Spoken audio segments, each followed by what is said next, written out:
नमस्कार।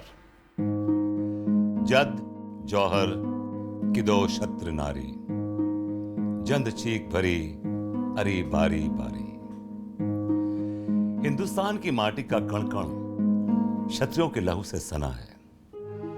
उनके अद्भुत पराक्रम और साहस के किस्सों से इतिहास के पन्ने रंगे हुए हैं। क्षत्राणियों के जौहर की दास्तानें जैसे हिंदुस्तान के मस्तक पर स्वाभिमान का तिलक लगाती हैं, पर कुछ ऐसी अनसुनी कहानियां भी हैं जो काल के गर्भ में विलुप्त हो गई हैं। ऐसी एक अनसुनी, अनकही, अनदेखी दास्तान है भारत के एक प्राचीन राज्य विराटा की, जिसका नाम इतिहास में कहीं धुंधला रह गया। ये कथा है आस्था, भक्ति, त्याग, पराक्रम और बलिदान की। ये कथा है देवी कुमुद की।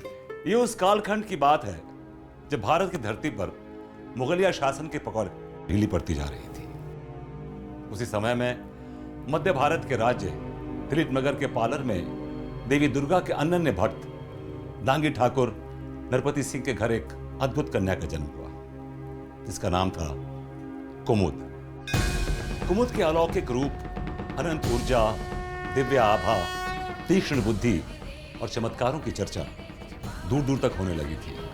लोगों को यह विश्वास हो गया था कि कुमुद असाधारण है, वो साक्षात देवी दुर्गा का रूप है। देवी की इतनी ख्याति सुनकर दिलीप नगर के राजा नायक सिंह के दासी पुत्र कुंजर सिंह के मन में भी देवी दर्शन की अभिलाषा जागी।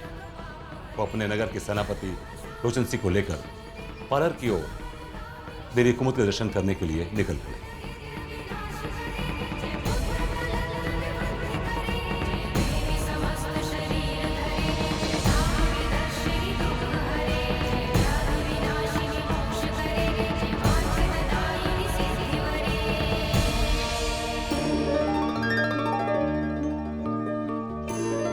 कुमुद माता की जय, दुर्गा माता की जय, कुमुद माता की जय, दुर्गा माता की जय, कुमुद माता की जय।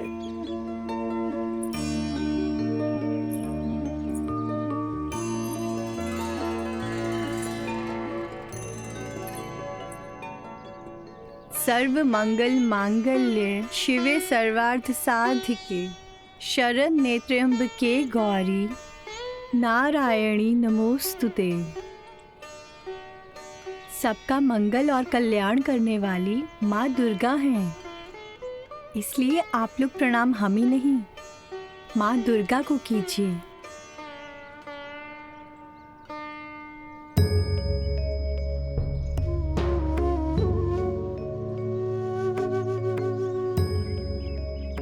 देवी, आप ही पूछी माँ दुर्गा से कि इस माँ पे वो इतना जुल्म क्यों ढा रही हैं? पूत कपूत हुए तो हुए, माता हुई ना कुमाता। एक माँ कभी अपनी संतान पर जुल्म ढा ही नहीं सकती। वो तो केवल अपनी संतान के धैर्य की परीक्षा लेती हैं। इतनी कठिन परीक्षा, हमारा बेटा जीवन और मौत की लड़ाई लड़ रहा है। देवी, अब आप ही उसे जीवन दे सकत हैं। जीवन और मृत्यु तो ईश्वर के हाथ में है, पर प्रयास करना हमारा कर्तव्य है।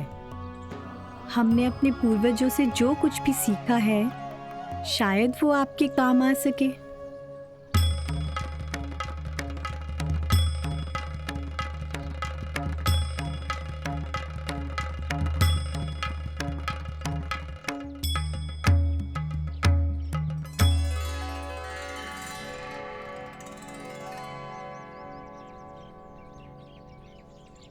ये औषधि पूरे विश्वास के साथ अपने पुत्र को दीजिए,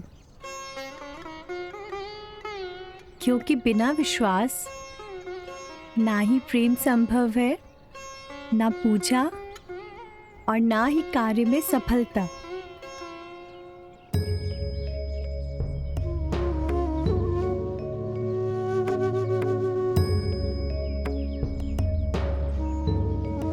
प्रणाम देवी। प्रणाम पंडित जी। प्रणाम जी। कहिए। जी, मैं दिलीप नगर का सेनापति लोचन सिंह और ये हमारे राजकुमार कुंजर सिंह। जी नमस्कार। आपसे मिलकर बड़ा आनंद हुआ, परंतु आप यहाँ कैसे? हम संक्रांति स्नान के लिए आए थे, सोचा देवी रूप के भी दर्शन करते चलें। अगर आपकी आज्ञा हो तो क्या हम पूजा कर सकते हैं? हाँ अवश्य, आइए। राजकुमार,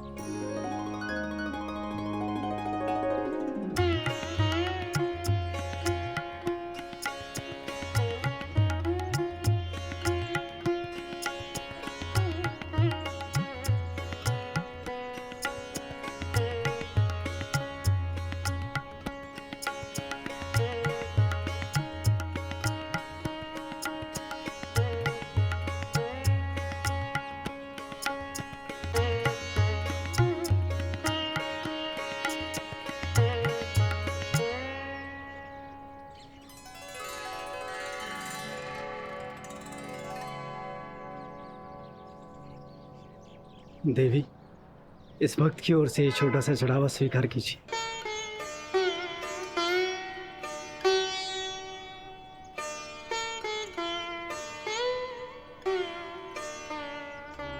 क्षमा कीजिए राजकुमार, किंतु इस प्रकार के बहुमूल्य उपहार स्वीकार करना उचित न होगा।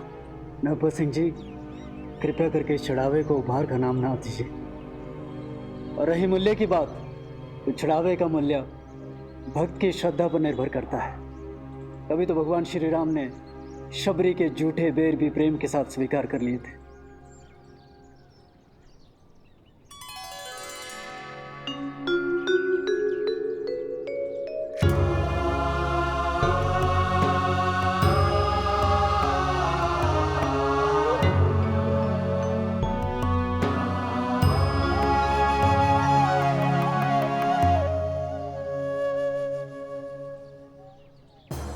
यदि देवी के दर्शन हो गए हों तो अपने अपने स्थानों को लौट जाओ।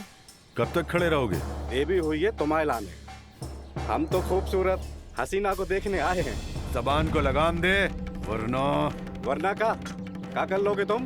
जबान काट दूंगा तेरी। काट के तो दिखाओ जरा, जुबान काटेगा। स्त्री का अपमान करने वाले की जुबान नहीं काटी जाती, काटा जाता है उसका सर, भले ही वह 10 सर वाला रावण ही क्यों ना हो।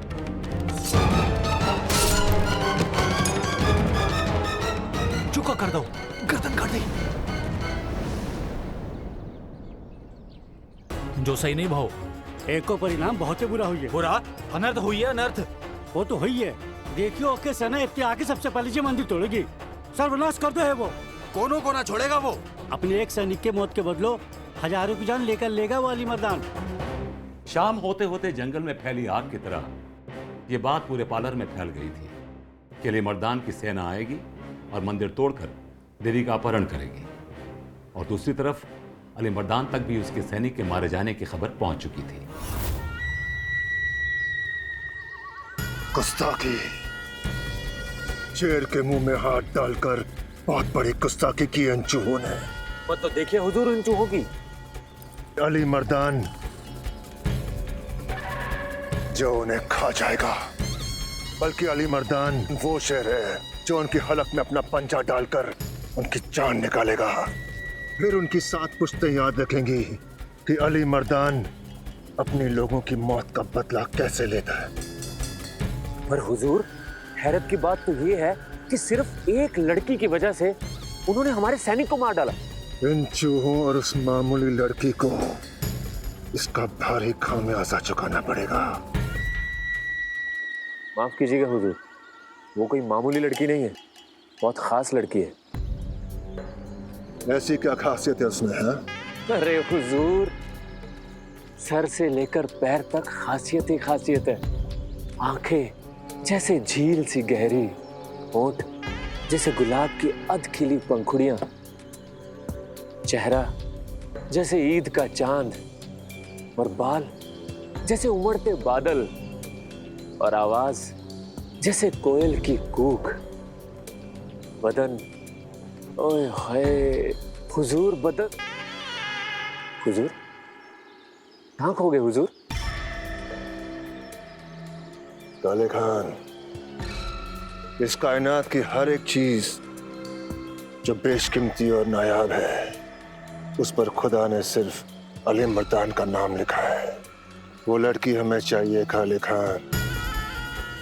कायनात की हर खूबसूरत चीज पर अली मर्दान का हक बनता है। पर हुजूर, लोग उसे देवी रूप मानते हैं, बहुत इज्जत करते हैं उनकी। तो हमने कब कहा कि हम उनकी इज्जत नहीं करेंगे? हम तो उसकी इज्जत और बढ़ाएंगे, उसे अपनी बेगम बनाकर। और अपने सैनिकों की मौत का बदला?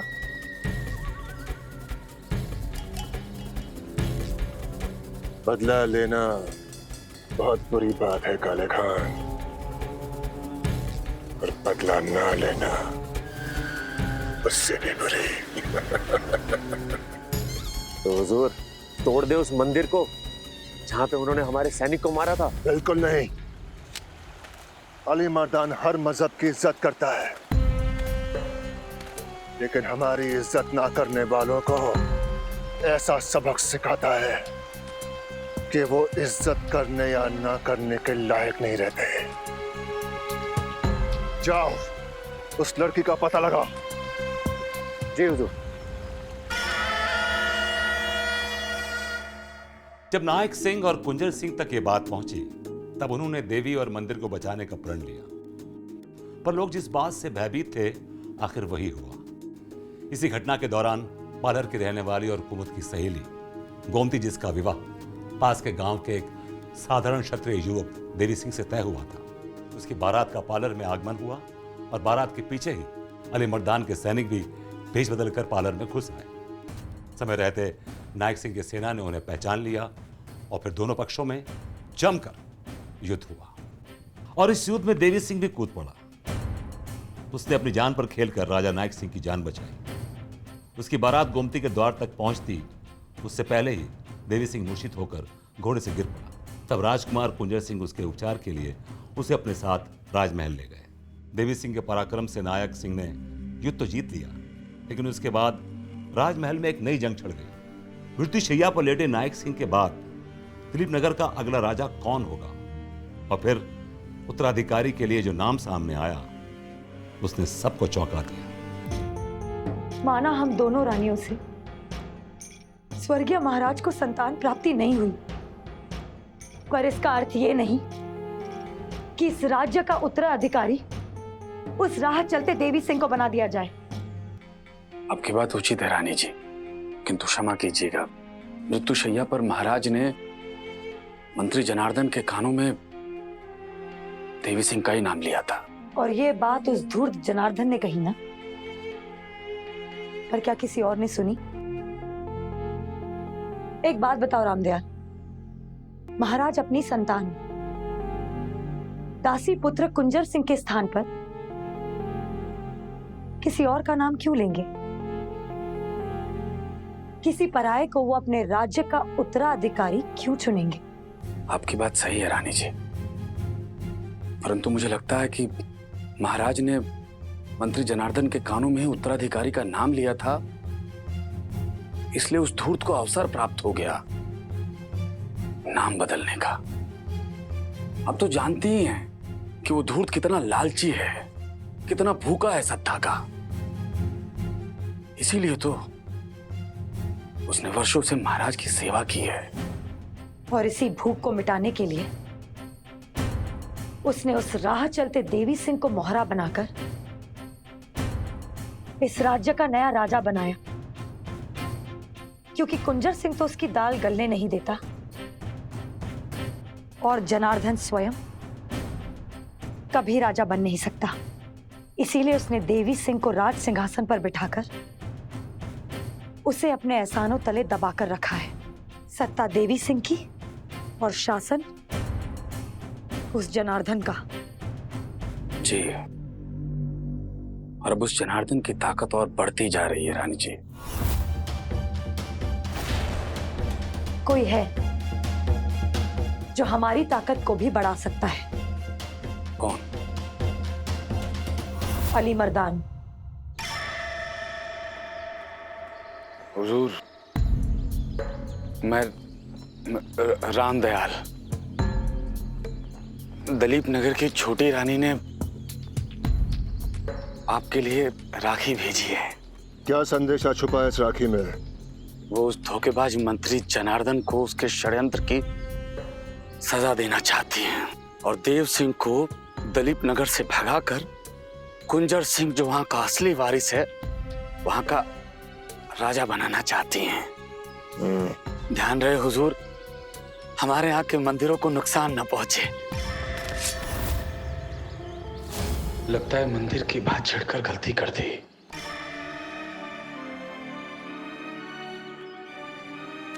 मंदिर मस्जिद तोड़ना, किसी मजहब को ठेस पहुंचाना, ये इंसानियत का काम नहीं है। अली मर्दन सच्चा मुसलमान होने के साथ साथ एक सच्चा इंसान भी है।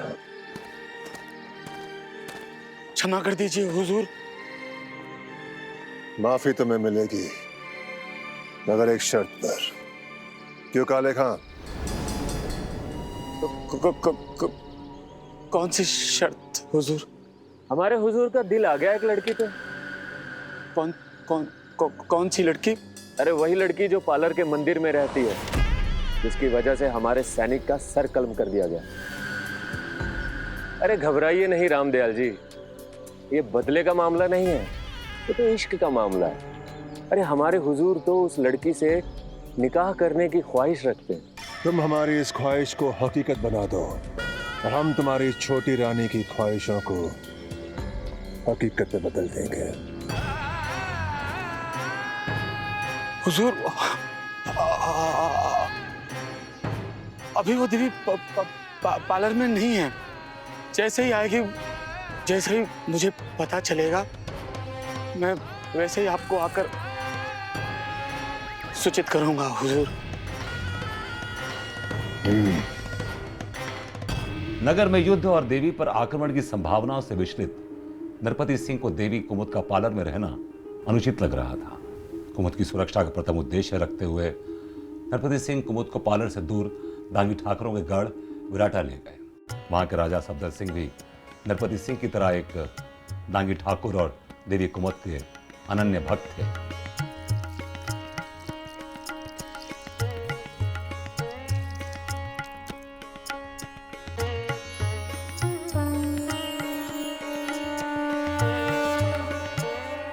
साक्षात देवी हमारे घर पधारी है, इससे बड़ा सौभाग्य और क्या हो सकता है।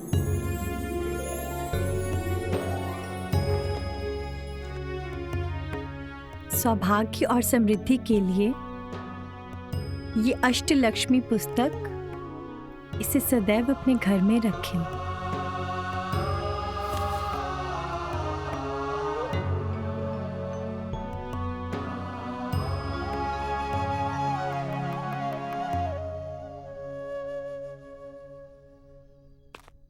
क्या बात है नरपति जी, आपके चेहरे पे परेशानी के भाव क्यों दिख रहे हैं? महाराज, पालर के मंदिर की घटना के बाद मैं व्याकुल हो गया और मैं मेरी पुत्री को लेकर यहां विराटा आ गया। किंतु सत्य कहूं तो मैं अभी भी भयभीत हूं। मुझे सदा यह भय लगा रहता है कि कहीं अली मर्दान मेरी पुत्री कुमुद को क्षति न पहुंचे। असंभव। हम एक दांगी ठाकुर हैं और दांगियों के लिए स्त्रियों के सम्मान से बढ़कर और कुछ नहीं होता, उनकी अपनी जान तक नहीं। हम दांगी ठाकुर सफदर सिंह आपको वचन देते कि देवी कुमुद पर किसी की काली नजर नहीं पड़ने देंगे, तो चाहे वो अली मर्दान की ही क्यों ना हो। धन्यवाद महाराज, धन्यवाद। धन्यवाद तो हमें आपका करना चाहिए कि आप देवी कुमुद को हमारे महल में लेकर आए। आज से आप और देवी कुमुद हमारे महल के पास वाले मंदिर में रहेंगे। आप यहां सुरक्षित हैं। दूसरी तरफ देवी सिंह और कुंजर सिंह के बीच दिलीप नगर की सत्ता को लेकर मतभेद अब बड़ी तकरार का रूप ले चुका था। तब एक बार फिर युद्ध की हुंकार उठी, जिसमें एक तरफ सत्ताधीश देवी सिंह और दूसरी तरफ निष्कासित कुंजर सिंह थे। युद्ध में देवी सिंह की बलशाली सेना की जीत हुई और रणभूमि से बचकर कुंजर सिंह संयोग से विराटा के उस मंदिर जा पहुंचे जहां नरपति सिंह और देवी कुमुद रह रहे थे।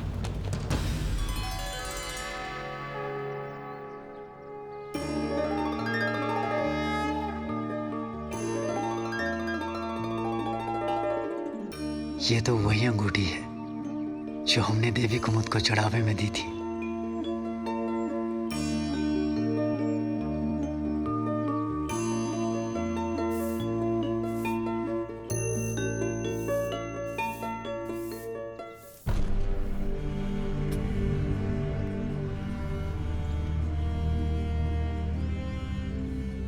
आप यहाँ कैसे? और आपको क्या चाहिए? जी, देवी के दर्शन हो जाएं बस। लगता है इससे पहले भी मैंने आपको कहीं देखा है, लेकिन कहाँ? जी, मैं अतबल सिंह। अब मैं राजकुमार कुंजर सिंह का सेनापति। आपने शायद दिलीप नगर में ही मुझे देखा होगा। अच्छा अच्छा, अतबल सिंह जी, आइए आइए, पधारिए, बैठिए। अतबल सिंह जी, अभी पूजा में थोड़ा समय है, इसलिए आपको इंतजार करना होगा। हाँ हाँ, अवश्य। नरपति जी, आपसे एक सहायता की उम्मीद लेकर आया हूँ। हाँ, कहिए। जी, मुझे डांगी सूबेदार ठाकुर सफदर सिंह जी से मिलना है। सफदर सिंह? जी, देवी सिंह ने धोखे से दिलीप नगर पर कब्जा कर लिया है और इसी अन्याय को रोकने के लिए राजकुमार कुंजर सिंह ठाकुर सफदर सिंह जी की सहायता चाहते हैं। अन्याय तो रुकना ही चाहिए। मैं आपको सफदर सिंह जी से अवश्य मिलवाऊंगा। जी, बहुत बहुत धन्यवाद आपका। नरपति जी, एक और बात थी, कुछ दिन यहाँ रहने की व्यवस्था हो जाती तो। अवश्य, मंदिर के आसपास बहुत सारे कक्ष हैं, आप किसी भी कक्ष में विश्राम कर सकते हैं। धन्यवाद नरपति सिंह जी, आपका यह एहसान मैं जिंदगी भर नहीं भूलूंगा। एहसान कैसा? नेक काम का हिस्सा बनना तो सौभाग्य की बात है, और वैसे भी हम राजकुमार कुंजर सिंह का मन में बहुत आदर और सम्मान करते हैं। आइए, मैं आपको आपका कक्ष दिखाता हूं।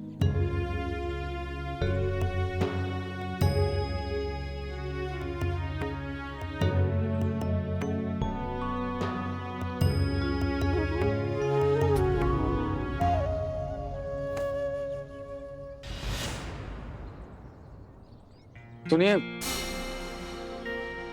मैं देवी सिंह जी का सेवक। आप तो उन्हें जानती ही होंगी, है ना? भली भांति हमारा उनसे ब्याह होने वाला था, पर दुर्भाग्यवश हो ना पाया। वही तो सोचूं, आपके जैसी सुंदर, गुणवान कोई साधारण स्त्री तो हो नहीं सकती। आप दिलीप नगर की रानी और मैं आपका सेवक। मतलब राजा का सेवक तो आपका भी सेवक ही हुआ ना।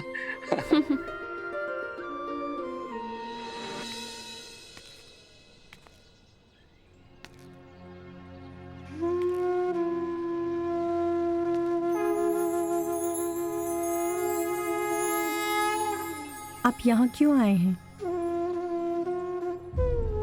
अपना धर्म निभाने। धर्म? कैसा धर्म? जब तक मैं विराटा में हूँ, आपके और इस मंदिर की सुरक्षा करना ही मेरा सबसे बड़ा धर्म है। कहीं कुछ अनुचित न हो जाए, इसके लिए।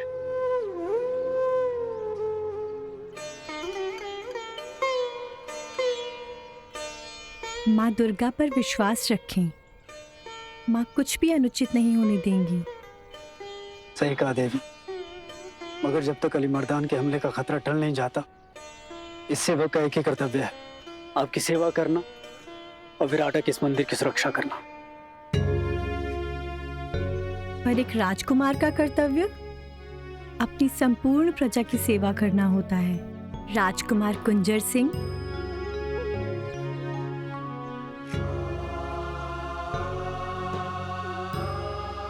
आज हम यहाँ हैं तो कल किसी और मंदिर में होंगे। क्या आप वहां भी हमारी रक्षा करने आएंगे?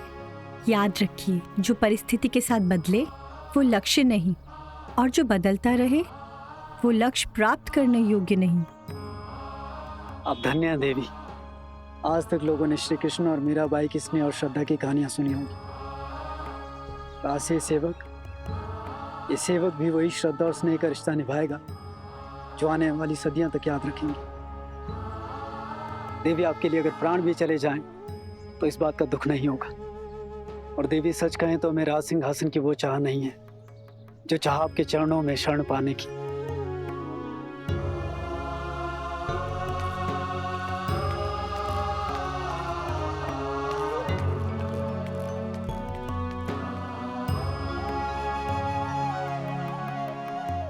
क्षमा कीजिए देवी, लेकिन इन्होंने जो भी कहा ठीक ही कहा। वो यहाँ रहकर आपकी सेवा और रक्षा करें, यही सही होगा, क्योंकि दलिप नगर का राजा बनने की योग्यता देवी सिंह में है, कुंजर सिंह में नहीं। वरना राजा नायक सिंह जी ने देवी सिंह को राज सिंहासन पर नहीं बिठाया होता। माँ दुर्गा सब जानती हैं, जो उचित है माँ वही करेंगी। आप चिंता ना करें। हुजूर, हमने अपने वादे के मुताबिक आपको देवी कुमुद का पता बता दिया है। अब आप अपना वादा निभाइए। अली मर्दन अपना किया हुआ वादा और पसंदीदा चीज को कभी नहीं भूलता।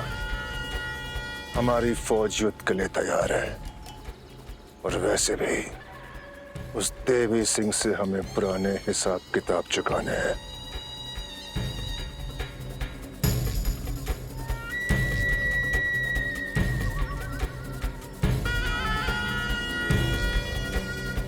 कुंजर सिंह के अनुरोध पर नरपति सिंह ने कुंजर सिंह के गढ़ी के राजा सफदर सिंह से भेंट करवाई।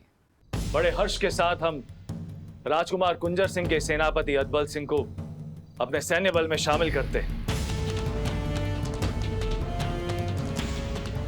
जैसा कि अदबल सिंह ने बताया कि ये तोपें चलाने में माहिर है।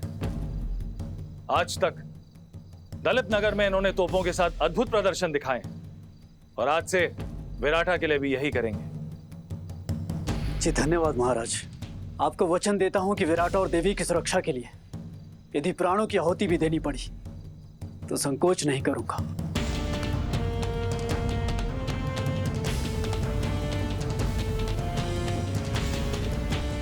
रणनीति का हिस्सेदार बने अली मर्दान ने दिए वादे के अनुसार देवी सिंह से युद्ध की तैयारी शुरू कर दी। लेकिन इस षड्यंत्र में उसका एकमात्र लक्ष्य तो सिर्फ कुमुद को हासिल करना ही था।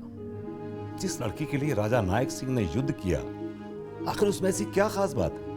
ये जानने की जिज्ञासा उसके मन में गहरी होती जा रही थी, और इस लालसा में चूर होकर उसने अपने वफादार काले खां को सफदर सिंह के पास एक प्रस्ताव लेके भेजा।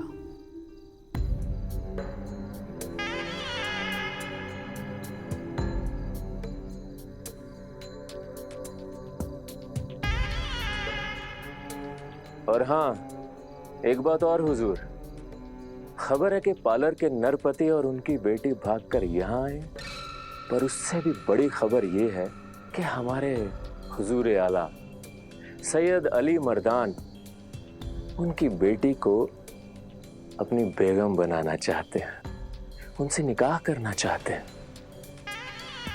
फिक्र ना करें, उनका मजहब नहीं बदला जाएगा, पर हाँ, एक बात की फिक्र जरूर करें कि हमारे हुजूर आला के ख्वाब और हकीकत, इसके बीच में कोई आता है ना, जाम अच्छा नहीं होता है।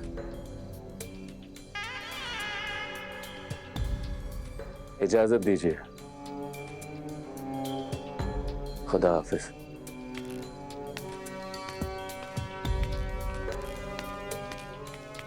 शतरंज की बिसात पर अब हर चाल एक नया मोड़ ले रही थी। एक तरफ अली मर्दान और सफदर सिंह के बीच रणनीतिक उपापो मची थी, वहीं दूसरी तरफ देवी सिंह को यह भनक लगी कि राजा नायक सिंह की छोटी रानी ने रामगढ़ में पनाह ले रखी है और वो अली मर्दान से मदद लेकर दिलीप नगर पर हमले की तैयारी कर रही है। छोटी रानी और अली मर्दान मिलकर देवी सिंह पर हमला करते, उससे पहले देवी सिंह ने रामगढ़ पर हमला कर उसे अपने कब्जे में कर लिया। रामगढ़ और विराटा के बीच सिर्फ एक नदी का फासला था। विराटा पर कब्जा जमाने में रामगढ़ एक रणनीतिक केंद्र है, ये बात युद्ध में शामिल सभी पक्ष जानते थे। रामगढ़ पर कब्जा जमा चुका देवी सिंह अब नदी के रास्ते विराटा जा पहुंचा, जहां उसका सामना कुंजर सिंह से हुआ। हम देवी सिंह, दलित नगर से। हम कुंजर सिंह। आप इतनी रात गए यहाँ कैसे? हम सफदर सिंह जी को ये पैगाम पहुंचाना चाहते हैं कि अली मर्दान से देवी की रक्षा की मुहिम में हम उनके साथ हैं। आपका कोटि कोटि धन्यवाद। आपने हमारी सहायता करके ये सिद्ध कर दिया कि आप एक कर्तव्यनिष्ठ क्षत्रिय है। ये तो हमारा धर्म था। और कुंजर सिंह, आप सिंहगढ़ पर हमला करके आपने अच्छा नहीं किया। ओह, तो यदबल सिंह नहीं, कुंजर सिंह जी। अब आप भी हमारे शत्रुओं में शामिल हो गए हो। और देवी सिंह, तुम क्या समझते हो अपने आप को? तुम तो हमारी शत्रुता के भी लायक नहीं हो। और तुम हो क्या हो तुम? दासी पुत्र या महाराज की नाजायज औलाद? महाराज ने अपने प्राण त्याग दिए, लेकिन तुम्हें अपना सिंहासन नहीं सौंपा। तो आज फैसला हो ही जाए कि असली उत्तराधिकारी कौन है। कृपा करके रुक जाइए। ये मंदिर एक पवित्र स्थान है। या इससे पहले न कभी नरबलि हुई है, न कभी भविष्य में होगी। कृपा करके रुक जाइए।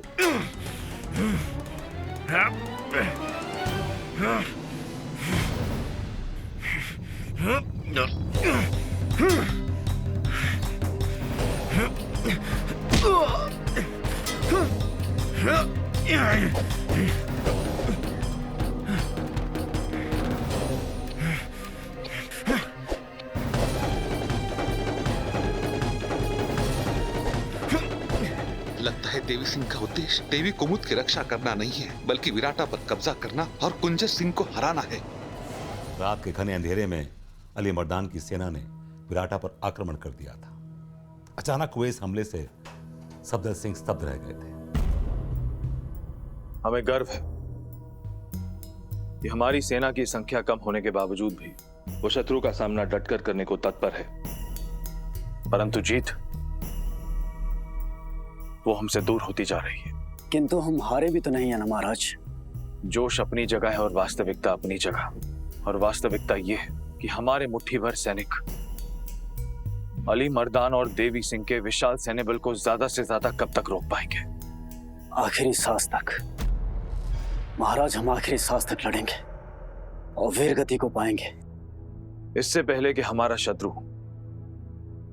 हमारी मां, बहू, बेटी और बच्चों के साथ अपनी शत्रुता निभाए, उनका जौहर करने में हमें भलाई लगती है, ताकि मृत्यु केवल हमें आए, हमारे आत्मसम्मान को नहीं। क्षमा कीजिए महाराज, किंतु यह परीक्षा की घड़ी है। साहस, धैर्य और स्वाभिमान ये सब क्षत्रिय के आभूषण है।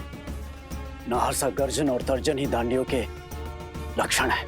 और रही बात संख्या में कम होने की, तो एक एक दांगी सैनिक 10-10 अली मर्दान सैनिकों पर भारी है। फिर भी अगर हमारा विश्वास डगमगाए तो हमें महाभारत का युद्ध याद कर लेना चाहिए।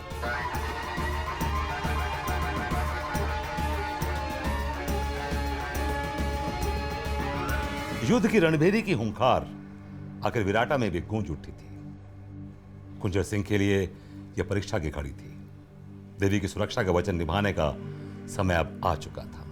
नरपति सिंह के आगाह करने पर सफदर सिंह को यह समझ आ गया था कि अब देवी कुमुद, मंदिर और गढ़ी की सुरक्षा डांगी ठाकुरों को खुद अकेले ही करनी होगी, क्योंकि देवी सिंह का उद्देश्य भी सिर्फ विराटा पर कब्जा करना ही था। इसलिए सफदर सिंह ने अपने सभी सैनिकों को गढ़ी पर एकत्रित किया। सैनिकों, हम क्षत्रियों का एक गौरवपूर्ण इतिहास रहा है। जब जब दांगी क्षत्रियों पर कहर की नजर पड़ी है, हमने सर कटा दिए हैं, परंतु सर झुकाए नहीं। और आज देवी कुमुद के मान के लिए और विराटा के सम्मान के लिए हम शत्रु को मिट्टी में मिला देंगे, या फिर अपने लहू के एक एक बूंद से अपनी मिट्टी पर तिलक लगाएंगे। सैनिकों, आज एक बार फिर इतिहास रचने का समय आ गया है। आंधियां चलने लगी, अब ज्वार फिर पैदा करो। कंठ में क्रंदन नहीं, हुंकार फिर पैदा करो। हो गई है युद्ध की ललकार, सुन लो दांगियों, वीर तुम तलवार में, हार फिर पैदा करो। जय भवानी, जय भवानी जय भवानी जय भवानी जय मां दुर्गा जय मां दुर्गा जय भवानी जय भवानी जय मां दुर्गा जय मां दुर्गा जय मां दुर्गा जय भवानी जय भवानी जय मां दुर्गा।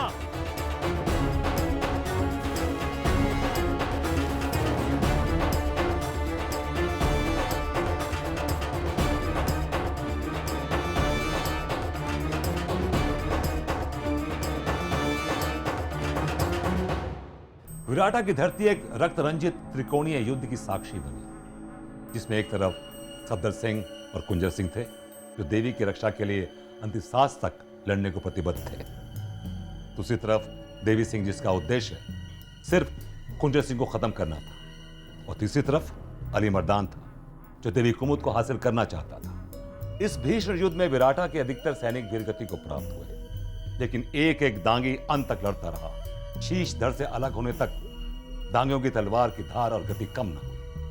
युद्ध भूमि में लड़ते सैनिकों के शरीर की हल्दी रक्त में मिलकर लाल हो गई, पर दांगियों की वार की चोट कम न पड़ी। दुश्मनों को मंदिर की ओर बढ़ता देख कुंजर सिंह देवी कुमुद को समय रहते सुरक्षित स्थान तक पहुंचाने के लिए मंदिर के कोख में पहुंचा, जहां कुमुद जैसे उसी का इंतजार कर रही थी। देवी, अत्यंत दुख के साथ कहना पड़ रहा है कि युद्ध में आपके पिताजी सफदर सिंह जी और अधिकतर डांगी सैनिक वीर गति को प्राप्त हुए हैं।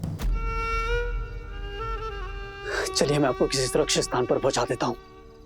अली मर्दान और उसकी सेना किसी भी वक्त यहां पहुंच सकती है। आप गुप्त रास्ते से चलिए मेरे साथ। हम नदी के उस पार पहाड़ी पर जाएंगे। आइए मेरे साथ देवी।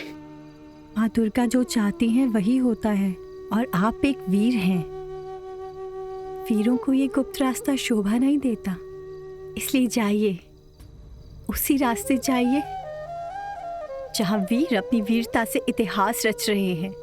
हम अपना रास्ता स्वयं ढूंढ लेंगे, और पहाड़ी के उस पार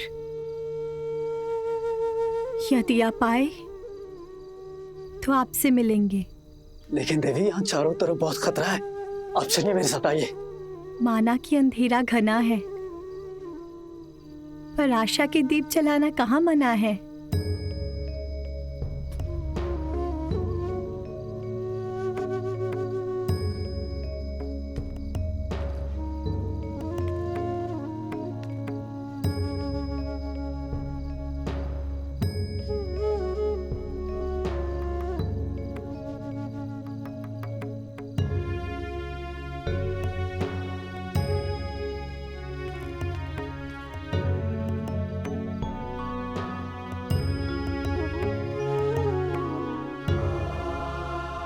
जय मां दुर्गा।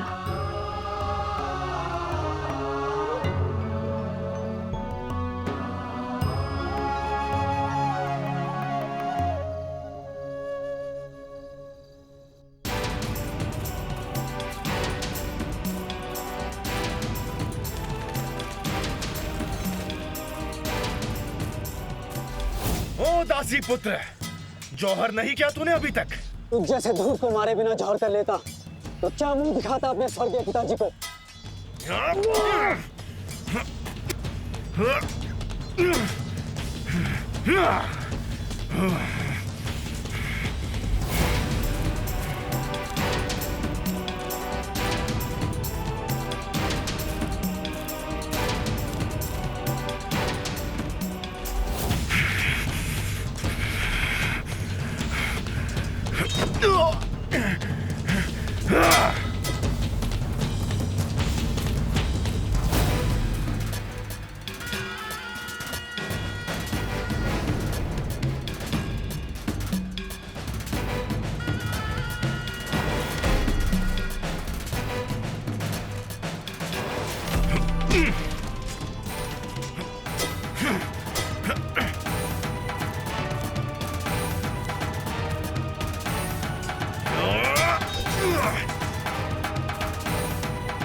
सर्व मंगल मांगल्य शिवे सर्वार्थ साधिके शरण त्र्यंबके गौरी नारायणी नमोस्तुते।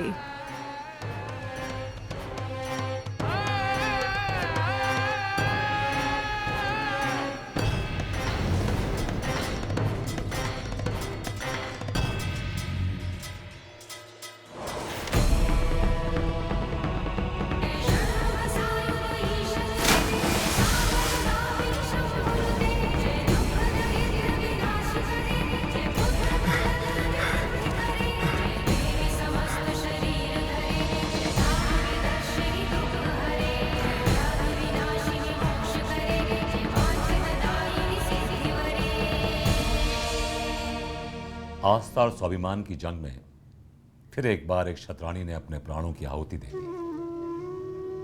देवी कुमुद ने जिस स्थान पर जौहर किया था, राजा देवी सिंह ने वहीं एक मंदिर का निर्माण किया। इस मंदिर में आज भी लोग दर्शन के लिए आते हैं। ये सिर्फ मंदिर नहीं, क्षत्रिय दांगी ठाकुरों के बलिदान और आत्मसम्मान का प्रतीक है। हे देवी माँ, मैं सदैव आपकी उपासक रही हूँ। मैंने कभी आपसे कुछ नहीं मांगा, पर आज मैं आपसे सिर्फ इतना मांगती हूँ कि आगे हर जन्म में मुझे दांगी समाज में ही जन्म देना। इस समाज के एक एक व्यक्ति ने मेरे लिए अपने प्राणों की आहुति दे दी। इस जन्म में मैं उनके ऋणों का उरण नहीं कर सकी। आने वाले हर जन्म में मैं उनकी सेवा करती रहूंगी। यही मेरा धर्म और कर्म रहेगा।